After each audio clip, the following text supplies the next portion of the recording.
देखिए, नालंदा से इंडिया गठबंधन की तरफ से हम उम्मीदवार बने हैं।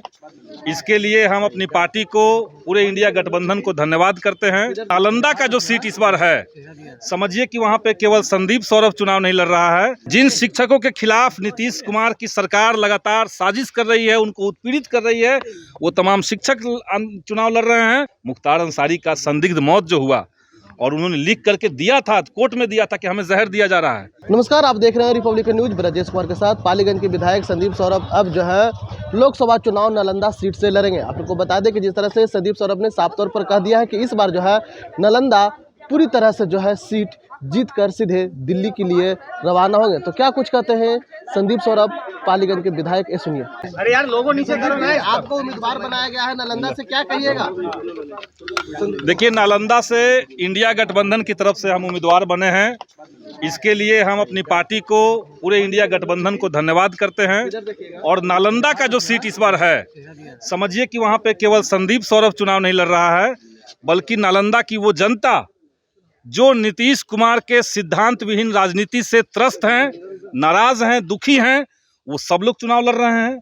जिन शिक्षकों के खिलाफ नीतीश कुमार की सरकार लगातार साजिश कर रही है, उनको उत्पीड़ित कर रही है, वो तमाम शिक्षक चुनाव लड़ रहे हैं। और जिन युवाओं को महागठबंधन की सरकार ने नौकरियां दी और नौकरी की संभावनाएं जताई, और जिसको एनडीए गठबंधन ने ख़त्म किया, पेपर लीक करवा दिया, वो तमाम युवा वहाँ से चुनाव लड़ रहे हैं। वहाँ के जनता के सवालों के साथ हम लोग जाएंगे नालंदा में, और वहाँ से पूर्णतः हम लोग विजयी होकर के निकलेंगे।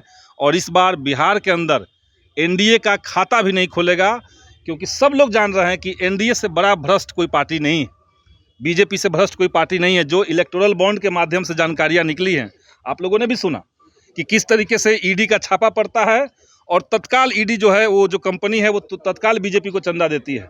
तो इस तरह की पार्टी जो जनता के पैसे को लूट रही है, यहाँ तक कि विदेश के पैसे भी लिए गए इलेक्टोरल बॉन्ड के माध्यम से, उनको सबक सिखाया जाएगा। और इस बार देश में बीजेपी का पत्ता साफ हो जाएगा। 400 पार लाएंगे इस बार। 400 पार जो कहा जा रहा है, वो सिर्फ एक जुमला है। जैसे उनका जुमला था 15 लाख दे देंगे रोजगार में सबके खाते में, जैसे उनका था कि 2 करोड़ रोजगार हर साल देंगे, जैसे उन्होंने कह दिया अभी बंगाल में जाकर के कि ईडी से जो छापा पड़ रहा है, वो पैसा हम गरीबों में बांट देंगे।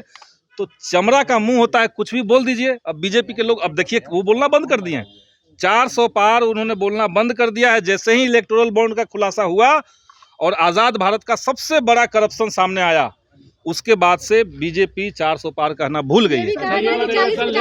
मात्र 5 सीट मिल रहा है, संतुष्ट हैं उससे आप? निश्चित तौर से देखिए, इस समय सीट में किसको क्या मिला, किसको क्या नहीं मिला, ये मसला नहीं बचा। 9 सीटों का आप लोग मांग कर रहे थे, वो जो हो गया, हम लोगों ने 8 सीट की सूची दी थी, उसी के अंदर हम लोग चाहिए थे। हम लोगों ने चुनाव लड़ रहे हैं सर, इस पे कुछ बोलेंगे आप? नालंदा, क्या कहेंगे? अब देखिए, ये पप्पू यादव जी की पार्टी को तय करना है, ये पप्पू यादव जी को खुद तय करना है। वो जहां से लड़ेंगे चुनाव जीतेंगे, क्योंकि इस बार अंडर करंट बहुत मजबूत है, और बिहार सच में देश को चौंकाने जा रहा है। राजद ने पप्पू यादव के साथ कन्हैया कुमार का भी जो है सीट के साथ किया, इस पे क्या कहेंगे? कन्हैया कुमार को भी वो नहीं किया। हम क्यों कुछ कहेंगे, और इंडिविजुअल क्यों इम्पोर्टेंट इतना हो सकता है? कोई भी इंडिविजुअल हो, मैं ही हूँ, क्यों इतना कोई इम्पोर्टेंट हो जाएगा? इसलिए जो पार्टियों से, अलग अलग पार्टियों का जो गठबंधन हुआ, उस गठबंधन का एक समेकित उद्देश्य है, और वो उद्देश्य है इस समय देश के लोकतंत्र को बचाने का। जिस तरीके से आप देख रहे हैं कि जेल के अंदर लोगों की हत्याएं हो जा रही है, मुख्तार अंसारी का संदिग्ध मौत जो हुआ, और उन्होंने लिख करके दिया था, कोर्ट में दिया था कि हमें जहर दिया जा रहा है, इसके बावजूद कोई कार्रवाई नहीं हुई।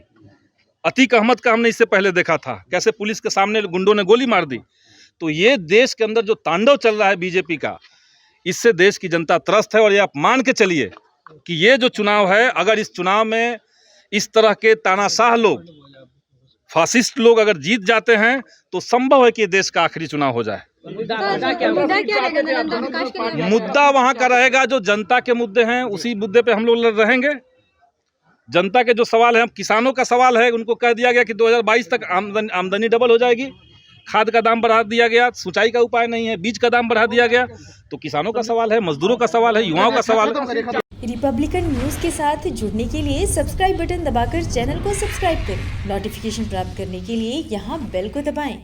वीडियो अच्छा लगे तो लाइक करें और दोस्तों के साथ शेयर करना ना भूलें।